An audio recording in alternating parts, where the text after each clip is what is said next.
Olá, eu sou o Luís e neste vídeo vou poder ficar a conhecer este NAS da Synology, o DS923 Plus e também a sua placa de expansão para 10 GB por segundo. Este é um NAS de 4 baías, 3,5, também permite instalar 2 NVMEs para fazer cache, não como armazenamento, por isso é um NAS já virado para pequenas e médias empresas que precisam, por algum motivo, de guardar a informação e, neste caso, até ao máximo de 4 discos.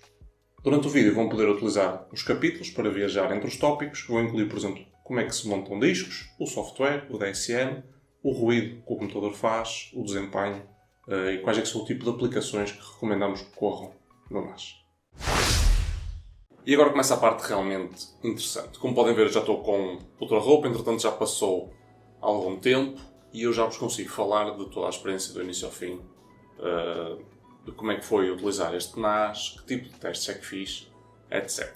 É com esse NAS que nós temos os principais conteúdos que fizemos da Synology e com o DSM-7, por isso vou deixar aqui o link para depois vocês acederem a essa análise, porque considero que irem até lá e verem grande parte dos pontos que falamos lá mais pequeninos de como é que se instala, como é que vimos as temperaturas, como é que definimos os perfis, em termos de ruído também como é que funciona aquele NAS.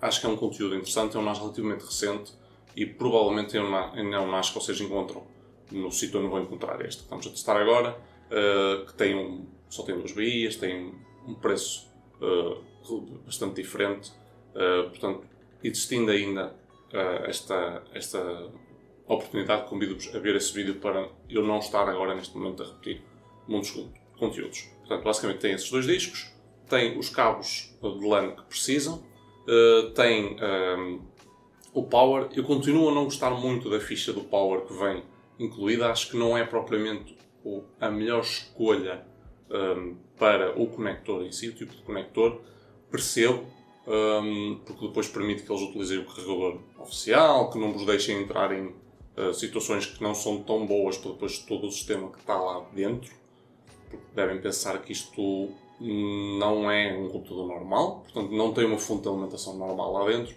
e as tarefas estão um pouco divididas entre o carregador e toda a eletrónica que depois está dentro do computador, portanto não convém deixar propriamente qualquer pessoa escolher qualquer tipo de carregador e de repente queimar o NAS por completo.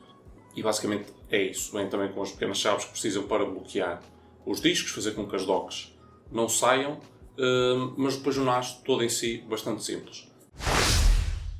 À frente conseguem ver logo as baías, tirá-las. Do lado do direito tem o botão do power, tem o botão da cópia, tem todos os LEDs que precisam de ver sobre o NAS. Existe, nestas versões que são mais potentes, bastante espaço entre as caixas e toda a moldura existente, portanto o ar vai fluir bastante bem ali pela frente e na parte de trás também tem todas as ligações que precisam e o espaço está bastante otimizado.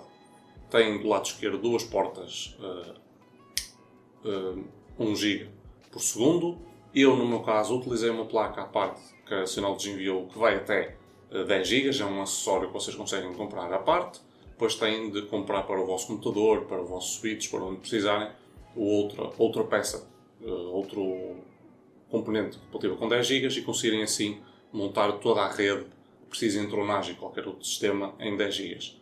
Para mim, para partilhar conteúdos, super útil, fácil de instalar a placa também, fácil de detectar, fácil de configurar e começar a utilizar. E basicamente foi com essa placa de 10 GB que nós conseguimos saturar mais o NAS e procurar um pouco mais de qual é que é o máximo de performance que vamos conseguir tirar. Na parte de trás também depois tem o botão de reset, se precisarem de fazer um hard reset ao NAS. Tem o power, portanto ficam no máximo com 3 ligações para cabos de LAN e tem as 2 ventoinhas na traseira que acabam por conseguir puxar todo o ar que vem pela frente. Mas detalhes sobre isso vou falar mais na zona de ruído. Montar os discos também não tem grande ciência. Para mim o mais difícil é sempre montar os SSDs, como eu montei, ou discos 2,5, porque implica sempre prender com parafusos por baixo, e em alguns dos casos tirar também uma das patilhas que ajuda a segurar os discos 3,5 no lugar. Portanto, discos 3,5 acabam por dar um toque à estrutura, abrir, prender o disco e basta fazer slide e ele prende bastante bem no final da zona, quase que como o auto swap do NAS. Já para SSDs é preciso deixarem aquilo direitinho, apertarem os parafusos como deve ser e empurrarem. Felizmente todas as caixas, neste caso considero que acaba por ser melhor, todas as caixas são de plástico, portanto não vão ter problemas, por exemplo, ao aproveitar discos de portátil, elas sendo de metal, na zona de baixo não está totalmente protegido, criar ali algum curto-circuito e estragarem o disco no momento em que o estão a instalar. São de plástico e não considero que seja vantajoso adicionar metal aqui nesta parte, tendo em conta que depois temos as ventoinhas a ajudar o ar a fluir de maneira mesmo muito simples. Então, como é que fizemos os testes para perceber a performance do NAS? O primeiro passo, e só relacionado com a capacidade de levar os dados até lá e trazer os dados até lá, liguei a placa de 10 GB diretamente a este computador que tinha aqui ao lado e comecei a passar os ficheiros para um lado e para o outro.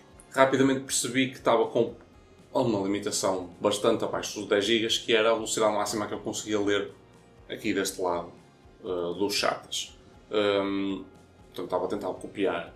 Primeiro estava a tentar copiar de um disco rígido, depois, entretanto, ok, vamos tentar de um SSD e consegui começar a levar as coisas com uma velocidade mais chata até lá. Estava mais ou menos nos 2 GB por segundo. Não estava satisfeito, mas já era qualquer coisa. Depois tive um pouquinho de procurar sobre drivers para o Windows 11 para a placa que eu tinha e as coisas começaram a correr um bocadinho melhor e acabei por conseguir saturar a velocidade do SATA, tanto daqui como dos que instalei dentro do NAS. Não estive a forçar mais discos rígidos. Não cheguei aos 10 GB por segundo, fiquei mais perto dos 8, mas basicamente era esse o meu objetivo, era conseguir chegar até aí. Não valia a pena eu estar a colocar SSDs mais rápidos no computador e ao mesmo tempo também não valia a pena estar a forçar aqui o NVMe só para conseguir que as coisas chegassem mais rápido ao outro lado como deve ser. Entretanto, com um teste de ePerf 3 consegui os 10 GB por segundo, não tive qualquer problema, mas não é uma situação que vá ser o que eu vá encontrar todos os dias, porque não é uma transferência deste tipo que eu faço todos os dias. E depois chegou a segunda fase, que é comecei a experimentar.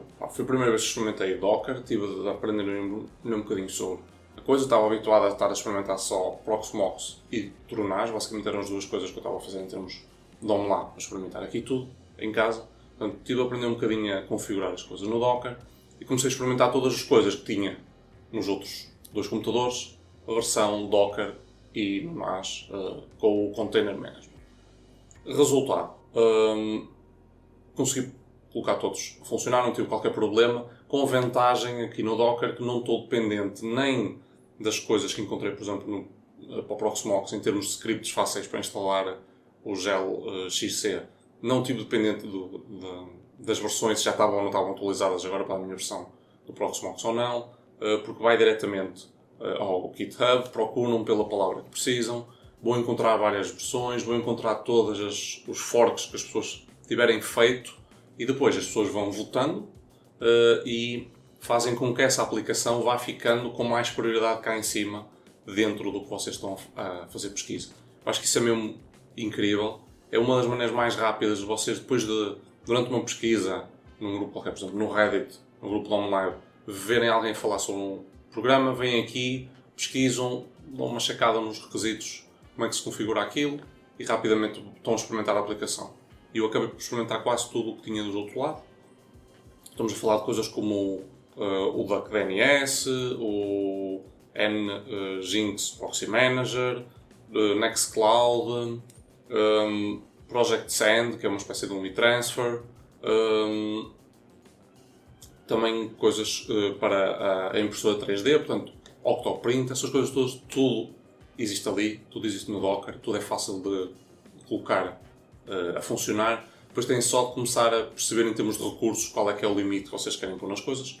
Obviamente não vão conseguir pôr tudo num NAS de 2 cores, apesar de ele ser um Ryzen até relativamente recente, não vão conseguir lá pôr tudo o que no outro sítio estão a pôr num computador de 6 cores, se calhar com um Threadripper antigo ou com Xeon. Portanto, aqui tem um produto que acaba por ter ali tudo e tive um desempenho incrível, todas as aplicações funcionaram como deviam. Obviamente nada de transcendente, não meti-me aqui a fazer transcodes e coisas assim muito grandes. Se tiverem que correr, mesmo que tenham que correr Plex e coisas assim, se não tiverem muitos utilizadores, vai funcionar muito bem. E se não tiverem de estar a fazer transcoding para vários níveis ao mesmo tempo, todas as pessoas já acedem ao mesmo tempo, não vão ter problemas. Mesmo pequenas e médias empresas vão facilmente ter aqui tudo o que precisam. Ainda por cima agora com estas possibilidades que o Docker tem, é mesmo super simples começar a utilizar e manter tudo. Outra coisa que aproveitei para experimentar em termos de teste foi com o Synology Photos, debitar para lá montes de imagens que tinha e ver o que é que ele fazia em termos de reconhecimento facial. E foi engraçado ver que, entre vários eventos que aconteceram, como as pessoas estavam com o cabelo mais comprido, com bigode, sem bigode, ele foi achando que eram pessoas diferentes, mas depois é bastante fácil corrigir isso. E ele faz a mesma coisa para lugares e é interessante ver que, pronto, eu mandei para lá as imagens, aquilo durante a noite ficou a processar e no dia seguinte eu tinha rapidamente uma biblioteca em que eu basta ir colocando o nome da pessoa e ele vai criando tudo. E como depois em várias fotos reconhece as várias pessoas, é fácil vocês estarem a ver uma foto, conseguem ver outra cara, clicam lá e vão assim saltando entre as fotos das pessoas que vocês adicionem. Em termos de ruído, acho que também é bastante inteligente estas soluções terem 2 ventoinhas. No NAS que eu já tenho deles, ele está numa estrutura aberta. Muitas pessoas que utilizam o NAS destes vão utilizá-los numa zona fechada, talvez junto de outros servidores, acabar por ser o NAS que tem estes pequenos serviços e tem o armazenamento em bruto para servir outras soluções ou computadores mais pequenos que não têm espaço nem encaixes suficientes para mais discos e por isso considero que esta escolha de 2 ventoinhas, que no meu caso, como eu tenho o NAS aberto, tenho no modo mais silencioso. Qualquer um dos outros computadores que eu tenho, até o de gaming, que está ao lado da televisão da sala, é mais ruidoso do que o NAS e isso ajuda muito a manter o equipamento ali por perto. Eu conseguiria ter o NAS aqui em cima da secretária e não ser um elemento propriamente disruptivo em termos de ruído para o meu dia-a-dia, poder estar a fazer o home office tudo aqui ao lado, não tinha qualquer problema com o ruído. Isso acaba sempre por ajudar muito a tornar estas soluções fáceis de vocês Nossa, agora não consigo dizer a palavra. Integrarem. Não, também não é de entregar. Integrarem. O que depois faz com que seja muito, muito fácil integrarem este tipo de soluções em vossa casa. Em termos de temperatura, estas ventoinhas são bastante boas a retirar o ar, os discos mantêm-se frescos. Gosto bastante mais de temperatura que estes discos estão a trabalhar do que os outros que eu tenho no outro NAS. Sinto que, por exemplo, quando aquelas tarefas maiores de validação, por exemplo, do Smart longa, ou qualquer tipo de tarefa de scrubbing, por causa de estar em espelho os discos, não levam os discos a temperaturas, porque são tarefas intensivas durante longos períodos, não levam os discos a temperaturas que a outra carcaça que eu tenho leva. Ainda por cima, vocês quando escolhem Quiet, por exemplo, silencioso neste caso, no modo da ventoinha, ela mantém-se silenciosa, mas sempre que precisa ela vai disparar e vai ajudar o NAS a manter-se silencioso. Outra das 2 grandes vantagens, coisas que eu experimentei aqui que não experimentei na altura no outro, tem a ver com a central de controlo.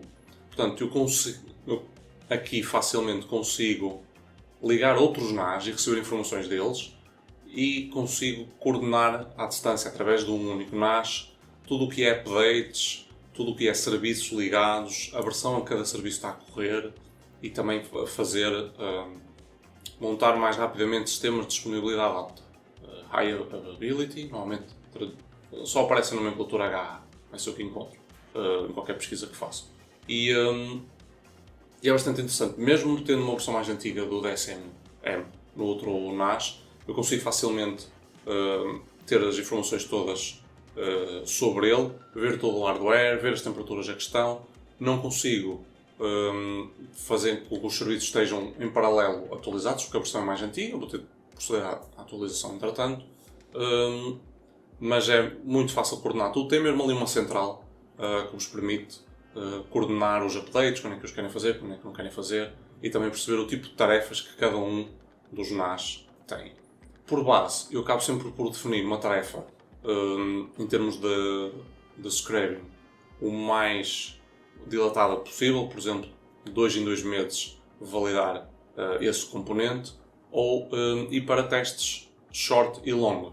Acabo por definir também períodos, por exemplo, e aqui a maneira de programar não é tão boa a dos Synology. Tenho um long, por exemplo, a cada 3 meses, e tenho um short a cada mês, sincronizado com a hora e o dia que já tenho esse pedido nos outros computadores. Portanto, eu aproveito que o Proxmox está a fazer os backups mensais mais longos, que o Tronas está a fazer os testes longos nos discos, para ao mesmo tempo fazer isto no NAS da Synology, porque assim, já que não tenho todos os serviços a funcionar naquele momento, aproveito, faço esse tipo de checks, esse tipo de backups, e é por aí que normalmente tenho o sistema todo montado. Numa hora em que não preciso estar a utilizar, ou raramente vou ter alguém a aceder, e tenho isto assim coordenado. Portanto, é interessante ter capacidade de gerir isso, definir e implementar. Acho que é uma boa rotina a terem, porque ajuda muito a confiarem mais no que têm instalado no NAS, e se precisarem de reagir rapidamente, já têm uma espécie de um pré-aviso e vão conseguir responder, tentar garantir que a integridade dos vossos dados está lá. Portanto, em jeito de conclusão, é isto. O único ponto, e que se calhar começo já por aí, o único ponto que vejo como um contra neste equipamento é as duas slots que ele tem disponíveis para M.2 SATA estarem de alguma forma limitadas aos modelos da Synology para funcionarem como storage. De outra forma vai só funcionar como cache. Isso é algo que eu, pelo tipo de dados mais sensíveis que lá coloco, e por ainda não ter totalmente o sistema configurado para as UPS funcionarem sempre bem, ligado a tudo, e porque como ainda tenho o sistema Powerline, não tenho um switch que também me permita agora juntar estes equipamentos todos num só sítio e fazer isso, acabo por ainda não ter utilizado nenhum tipo de cache, mas também se eu já estou a atingir os valores máximos quando estou a fazer transferências deste computador para o outro, e sobretudo também por limitações do que cá está deste lado, acho que não se justifica estar aí já para isso. Mas tenho mesmo pena que não dê para colocar discos desse tipo e utilizá-los como armazenamento.